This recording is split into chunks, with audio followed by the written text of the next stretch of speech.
তুমি যখন সকালে ঘুমায় থাকো, তোমার মা বা তোমার মা তখন কি করে, তোমাকে ডাকে, কিন্তু তোমার কি মন চাই? তোমার মন চাই কি? উঠতে মন চায় না, একদমই মন চায় না। তাহলে এখানে এই যে উঠতে মন চাচ্ছে না, এটা মিলে জড়তা। যাক, দুষ্টামি করলাম। আচ্ছা, আজকের ভিডিওতে আমি হচ্ছে আলোচনা করবো জড়তা নিয়ে।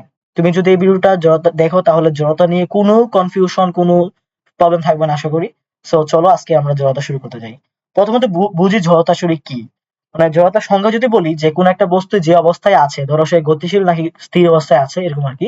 তো এই বস্তুটা তার অবস্থাটাকে ধরে রাখার যে প্রবণতা বা যে ইচ্ছা প্রকাশ করে, সেটা হচ্ছে মিলে জড়তা। সো জড়তাকে এখানে আমি সংজ্ঞা লিখে দিচ্ছি, যে কোনো বস্তু তার বর্তমান অবস্থা বা স্থির বা গতিশীল আর কি, এই অবস্থার পরিবর্তনের বিরুদ্ধে যে স্বাভাবিক প্রবণতা দেখা বা প্রদর্শন করে, তাকে আমরা জড়তা বলি। তো জড়তাকে আসলে দুই ভাগে ভাগ করছে, একটা হচ্ছে স্থির জড়তা, একটা হচ্ছে গতি জড়তা। একটা হচ্ছে ইনার্শিয়া অফ রেস্ট, একটা হচ্ছে ইনার্শিয়া অফ মোশন, ঠিক আছে? সো আমরা কয়েকটা এক্সাম্পলের মাধ্যমে হচ্ছে, কয়েকটা চিত্রের মাধ্যমে চিত্র দিয়েছি, এই চিত্রগুলোর মাধ্যমে হচ্ছে আমরা জড়তা সুন্দর করে বুঝাতে ফেলবো। তো এখন দেখো, চলো আমরা স্থিতি জড়তাকে এটা বুঝি। তো কোন বস্তু তার স্থির অবস্থা বজায় রাখতে যে প্রবণতা প্রদর্শন করে, তাকে স্থিতি বলে, ঠিক আছে? এই যে এই চিত্রটা খেয়াল করো, এখানে আমরা একটা শক্ত পেপার, এই পেপারের উপর হচ্ছে অনেকগুলো হচ্ছে কয়েন রাখছি, এই যে কয়েন কয়েন রাখছি।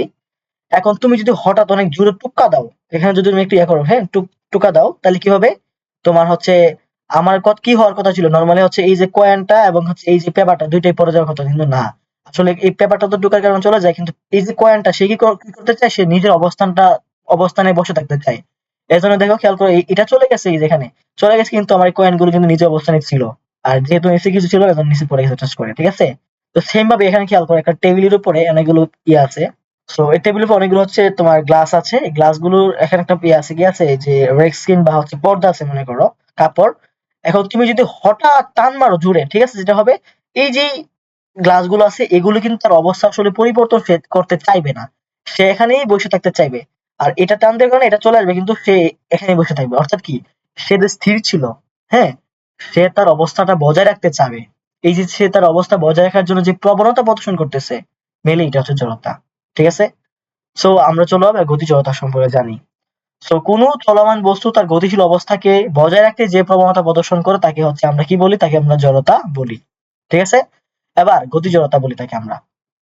এবার শোনো, ধরো আমরা বাসে বসে আছি, ধরো বাস যদি অনেক জোরে চলতেছে, বাট হঠাৎ যখন ব্রেক করে, তখন কি হয়? সো তোমার শরীর চায় কি, চলতে, কিন্তু তোমার বাস কি করে সে তাকে থামাই ফেলে। এই যে চলতে যে চায়, তোমার শরীরটা সামনে, এর জন্য হচ্ছে হঠাৎ যেহেতু ব্রেক ধরে, তখন কি হয়, আমাদের শরীরটা হচ্ছে সামনের দিকে চলার চেষ্টা করে, আর বাস তো থেমে গেছে। এখন এই যে আমি যে চলার চেষ্টা যে করতেছে তোমার শরীরটা, এই যে তোমার গতিশীল ছিলা, তো সেই গতিশীল থাকতে তোমার শরীর চাইতেছে এখানে, কিন্তু বাসটা হচ্ছে ব্রেক করার কারণে কি বাসটা থেমে গেছে। এখন তুমি হালকা হেলে যাচ্ছ কেন? কারণ হচ্ছে তোমার এই যে শরীর গতিশীল থাকার যে ইচ্ছাটা প্রদর্শন করতেছে, এই জন্য তোমার কি একটু সামনে হেলে যাচ্ছ। আর এই ঘটনাটা হচ্ছে মেনলি কি আমাদের গতি জড়তা। সেইভাবে ধরো তুমি মেট্রোতে আসো, আমরা মেট্রোতে যারা উঠছি ঢাকাতে, খেয়াল করবা যে আমরা মেট্রো যখন তোমার স্পিড চলে, যখন হঠাৎ ব্রেক করে, সেম ভাবে হচ্ছে আমরা সামনে দিকে হেলে পড়ি। এই যে এরকম তাহলে কি হয়, তোমার শরীরটা তো চলতে চায়, কিন্তু মেট্রো কি করছে, বন্ধ করা মানে ব্রেক করার কারণে হচ্ছে কি থেমে গেছে।